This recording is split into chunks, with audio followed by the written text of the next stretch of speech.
perfect place for his nest, right here. We dig. Oh, oh, I got one now. Oh, you're tough, mate, but you're not too tough for me. And get a squeeze at that clamp. Gotta watch out for those jaws. I'll take a bloke's arm clean off. What do you think you're doing, boy? Oh, hi, Ranger Dan. We're just making a food show here for Food Network. See that sign?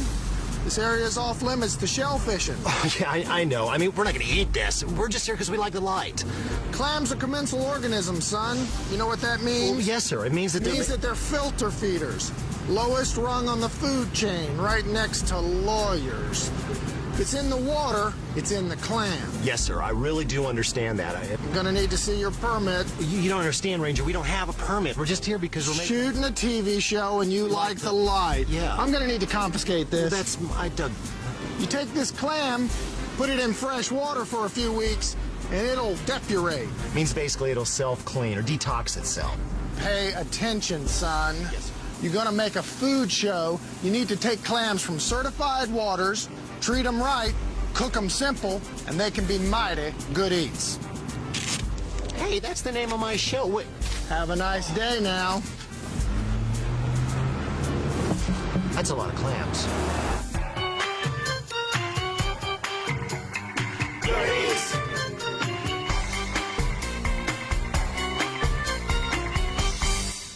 Clams have inspired a lot of expressions through the years. As tight as a clam, clam up, clammy hands, and happy as a clam, which has always kind of baffled me because the idea of living life in a submarine mud pit while sucking microscopic food out of water with a long snorkel-like siphon just doesn't sound like the good life. But for some reason, it does translate into some really good eats. Now, my problem with clams usually comes from not being able to select them properly. I don't know, it always just seems like a shell game that I can never win.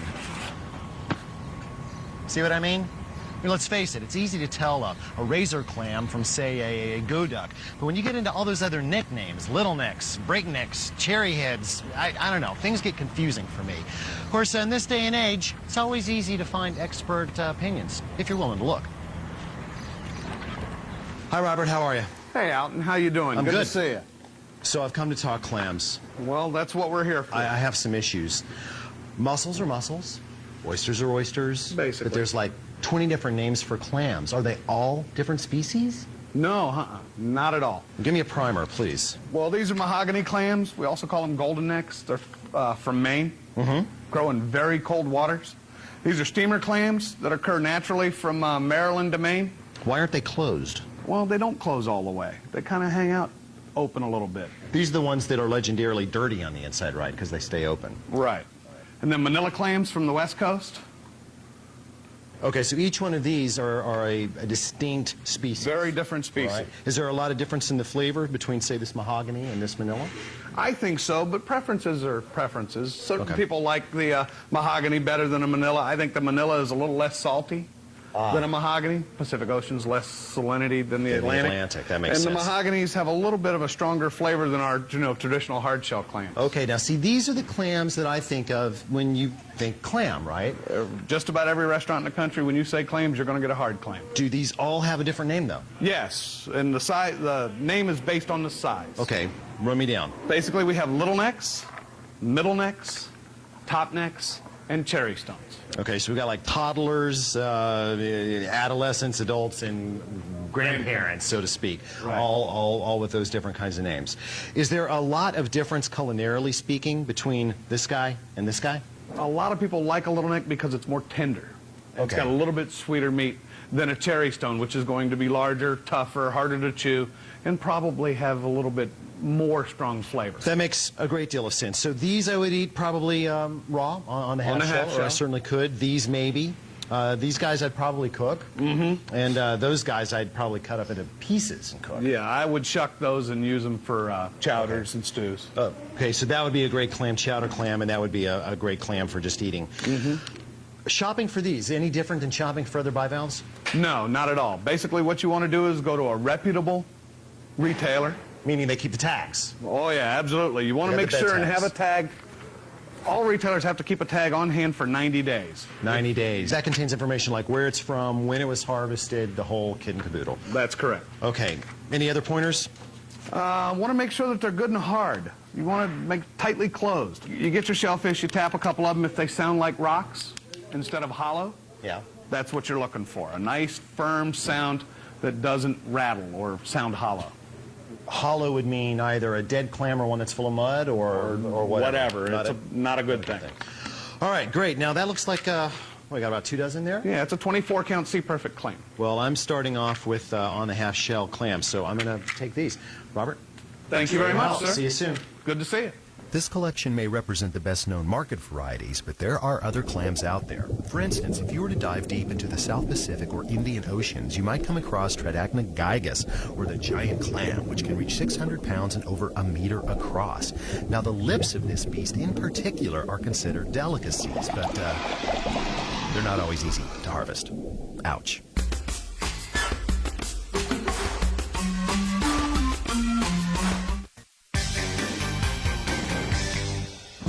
Since they're mostly protein and completely alive, clam storage and handling is a really big deal. Now, like their bivalve brethren, the oysters and the mussels, they do not like ice, they do not like seawater, they do not like fresh water, they do not like closed containers, Sam. I am. What they like is a nice, clean, open container and just a nice, wet towel. Now, how long can you keep these in the bottom of your refrigerator? Well, unless I buy mine from an old man with a boat, a pipe, and a Pepperidge Farm accent, I'd say 2 days tops.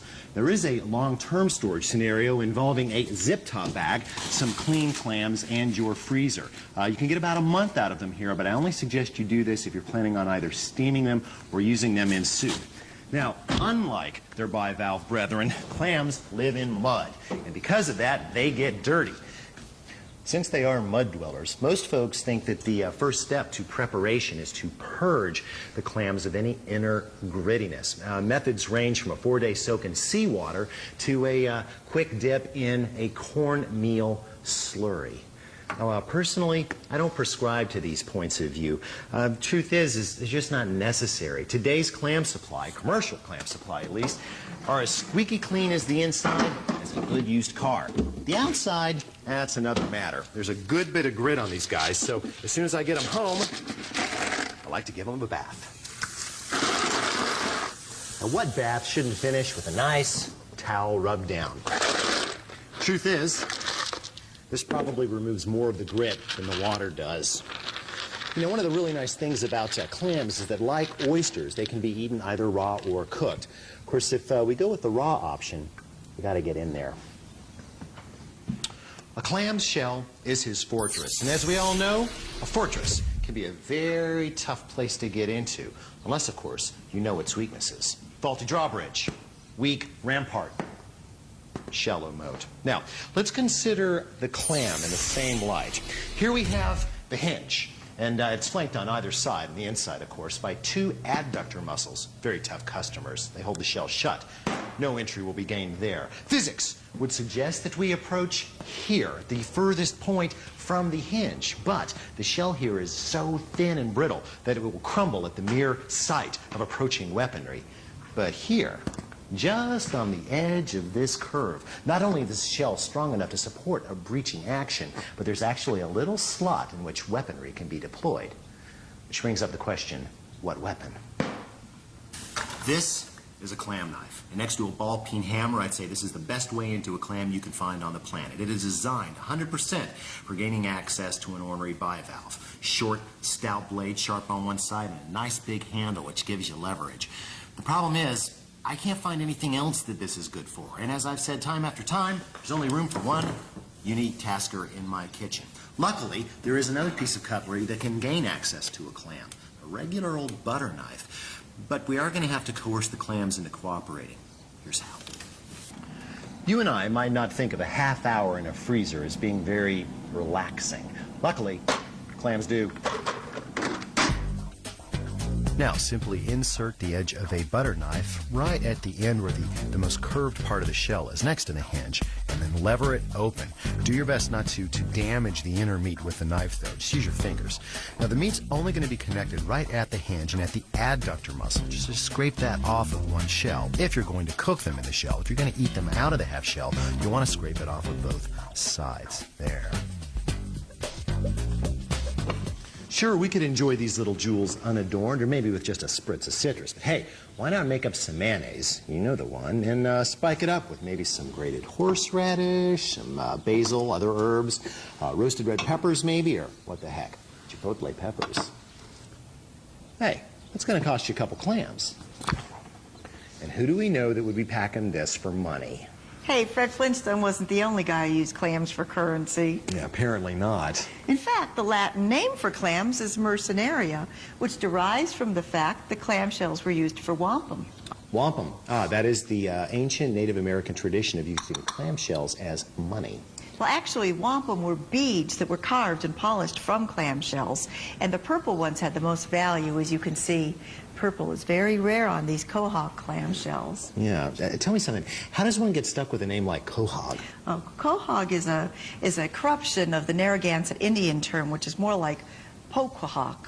Poquahawk. And the early settlers couldn't say it either. And in fact, they called all bivalves clamps. Clamps. I like that. So is there any place left where I can still spin these? Oh, the Industrial Revolution wiped out wampum. Someone actually invented an automatic wampum making machine and flooded the market. Well, hey, when that happens. Well, maybe I can come up with something else to do with these. You enjoy. Thank you.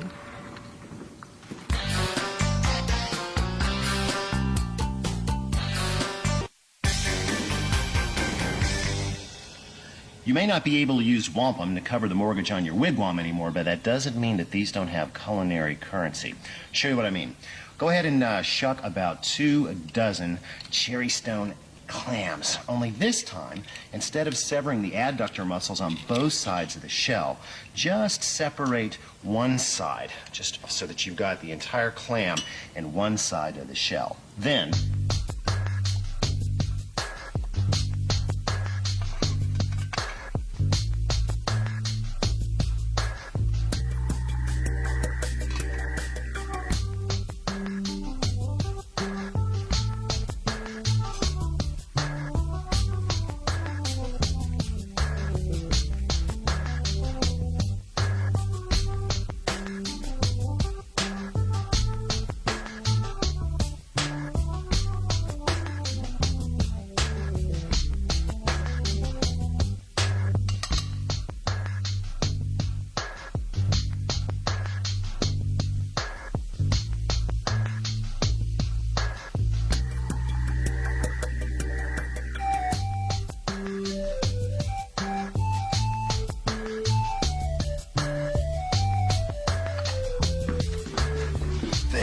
now, little spritz of malt vinegar and little parsley, and this is ready to go.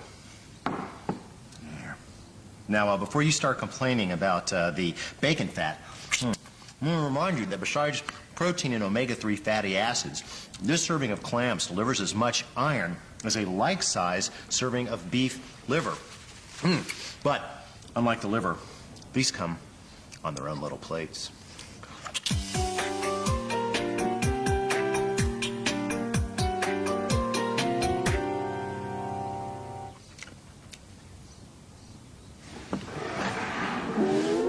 It's tough to talk about clams without talking about chowder.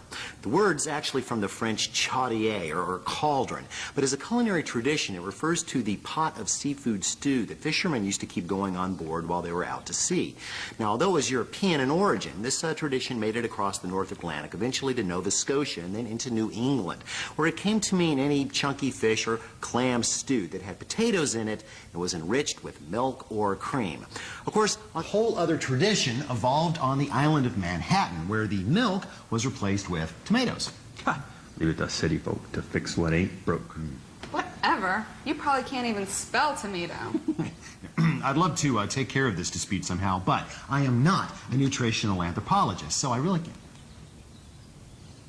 Are you sure? Okay. So it seems that Portuguese immigrants in Rhode Island are actually responsible for the shift from milk to tomatoes because they had more tomatoes and all had them in their cuisine. It seems that folks in New England, especially those from Maine, like to blame things on New Yorkers, so they made the switch in the name, calling it Manhattan-style clam chowder. Well, I got it. Hey, you want a piece of meat? Since we've got that cleared up, I'll just leave you guys. Stop.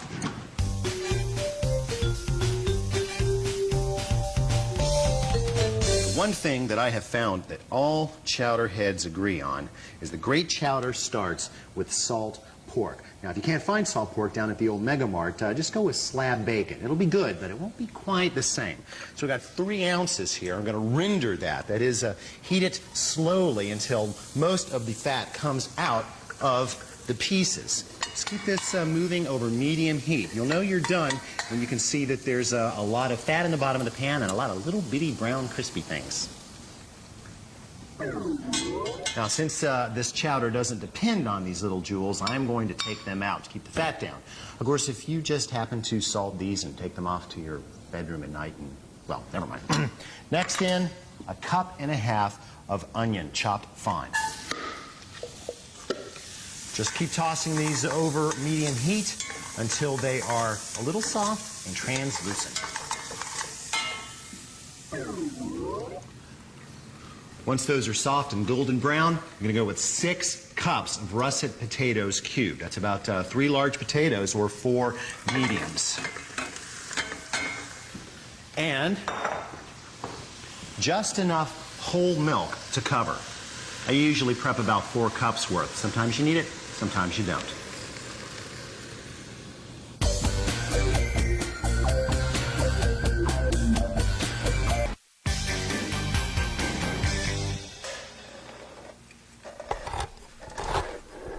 Now, you can make clam chowder with all fresh clams, or you can use all canned clams, or a combination of the two, all depending on the amount of time and money you want to donate to the process. Now, in this case, I'm going to use half and half. A 14-ounce can is going to provide kind of the base flavor and some meatiness. Fresh clams, about 3 per serving, will provide, well, freshness and, of course, eye appeal. Now, since canned clams are cooked during processing, you don't want to add these to the chowder until the very, very end. Otherwise, they'll get very, very tough. Of course, this liquid, on the other hand, that's another matter. This we can use to steam the fresh clams.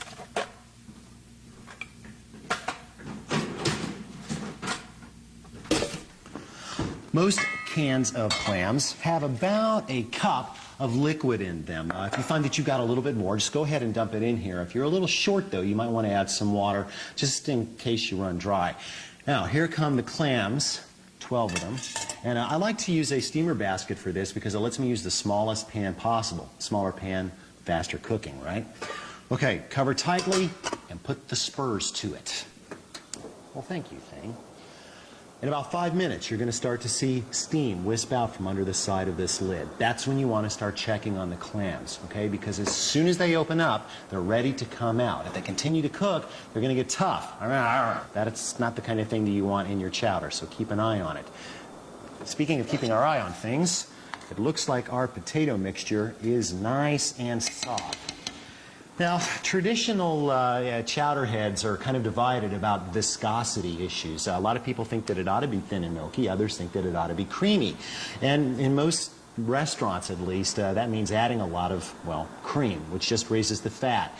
And what's more, a lot of added fat tends to coat the tongue and keep you from tasting the freshness of the clams. So I rather use technology. This way, you can make it as thick and creamy as you like.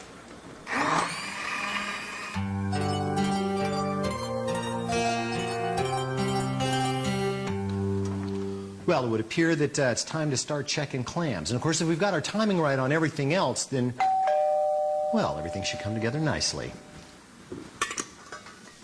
Yep. These we will move right over to the bowl. Let those cool off.